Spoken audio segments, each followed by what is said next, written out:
Oh man, there's so many great silent movies out there. If I had the opportunity to sit someone down and show them one movie, that would be The Four Horsemen of the Apocalypse. It really does just suck you in and transport you to just a completely different time. It's classic and an epic, and it's exciting. Because it absolutely does not need any words or sound at all. And you're just sort of white-knuckled and can't believe that this guy is, 20, 30 stories high.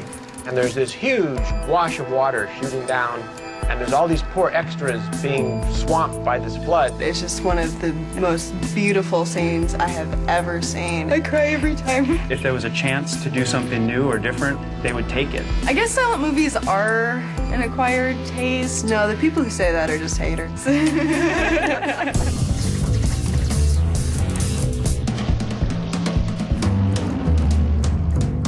Hey, Ben Mankiewicz here with Matt Mellis, and the best way to describe Matt, I think, is a huge silent film fan and a huge Buster Keaton fan, right? I think it's safe to say. As evidenced by the pork pie hat.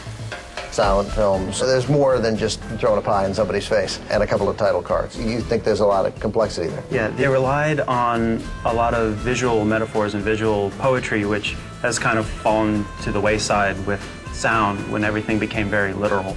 It seems to be more of an art. Nowadays, people get so caught up in trying to make things real that they forget about making things that are going to carry you away to another place that doesn't have to have anything to do with the real world.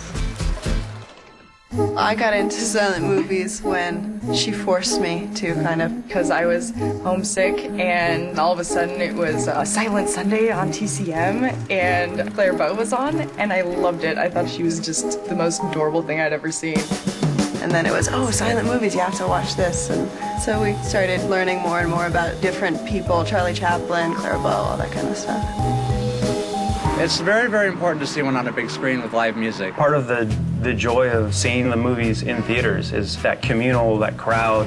The more full the theater, the more fun the film. Today's audiences refer to them as silent motion pictures. However, movies from that era were never really silent. They always were accompanied by either a piano player, an organ, or in the larger cities, full symphony orchestras. They would have people off stage behind the screen firing rifles and guns for the battle sequences. It would be a full immersive experience, almost like you'd go today to see something like that in an IMAX theater. Back then, they would do it all live. Some people are not used to films being presented in such a way and could find them boring because they're used to a lot of stimulation, when silent movies are not about that. So for some people, that's not enough, and they have to go out and see Transformers or whatever, but I don't watch those kind of movies, so I guess it is an acquired taste, and I've acquired it, and I'm very happy.